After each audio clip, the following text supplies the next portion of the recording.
Rêve uni, une porte s'ouvre.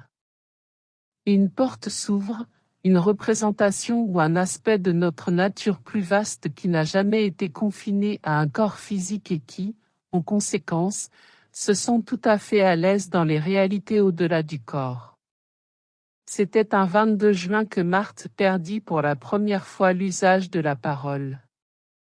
Elle venait de passer une nuit blanche au chevet de son mari atteint d'une maladie incurable. Ce jour-là, elle était restée assise toute la nuit près de son lit. Lorsqu'elle se retira, c'était pour aller consoler Alice, sa fille, qui pleurait la mort de son petit chien, et bien plus encore. Un an auparavant, un 22 juin, le malheur avait fait son entrée dans la famille jusque-là si heureuse.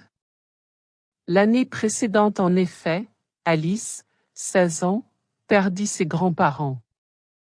Partis pour une excursion en montagne, leur voiture est tombée dans un ravin et a été emportée par les eaux.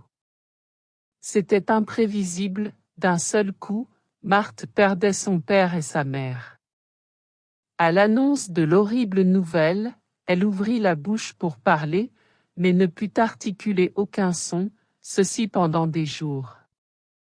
Après l'avoir examinée, le médecin attribua la perte de sa voix à une réaction provoquée par la fatigue et le choc nerveux.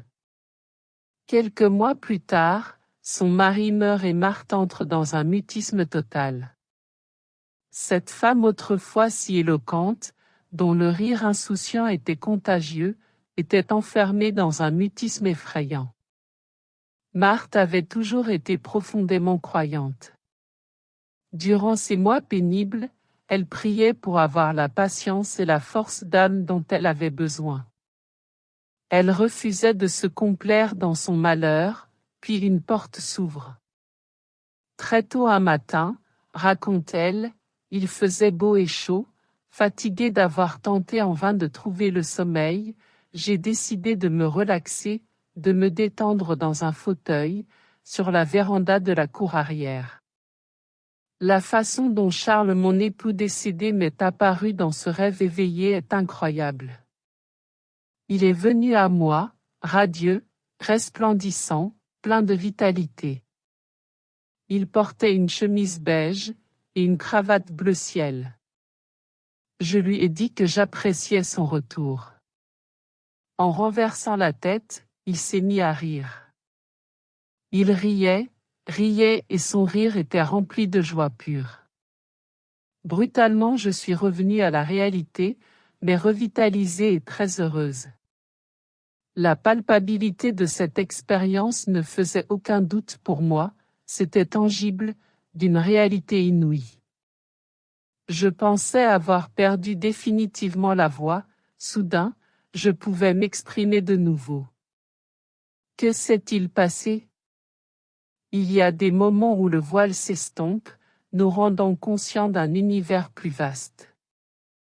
Dans un rêve lucide, nous franchissons le rideau de la réalité quotidienne et nous nous éveillons dans un monde plus profond. Une porte s'ouvre tout grand, vers toujours plus de lumière, afin de nous permettre de changer notre univers mental. Elle est magique et donne accès à d'autres dimensions de l'être, en tenant compte de notre puissance de créateur. Cette ouverture permet un changement à l'intérieur comme à l'extérieur. Il suffit pour cela d'un nouvel éclairage de la conscience, qui permet de voir la réalité à partir d'un point de vue différent. Ceux qui acceptent le changement ont tellement plus de sérénité, de paix et de joie qu'ils n'éprouvent plus le sentiment de manque. Quand on perçoit l'essentiel, on peut se délivrer de toutes les croyances et attitudes qui font mal et engendrent la souffrance. En changeant notre regard, nous rirons de nos enfantillages et de notre méconnaissance. En tant qu'être humain, nous ne sommes pas seulement un corps de matière, nous existons aussi en tant qu'être spirituel. Tout comme le rêve éveillé de Marthe.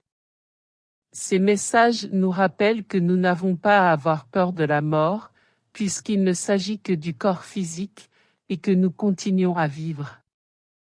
Nous ne sommes pas sur Terre pour souffrir, mais pour évoluer dans la joie. La psychologie du yoga divise la conscience humaine en 4 états.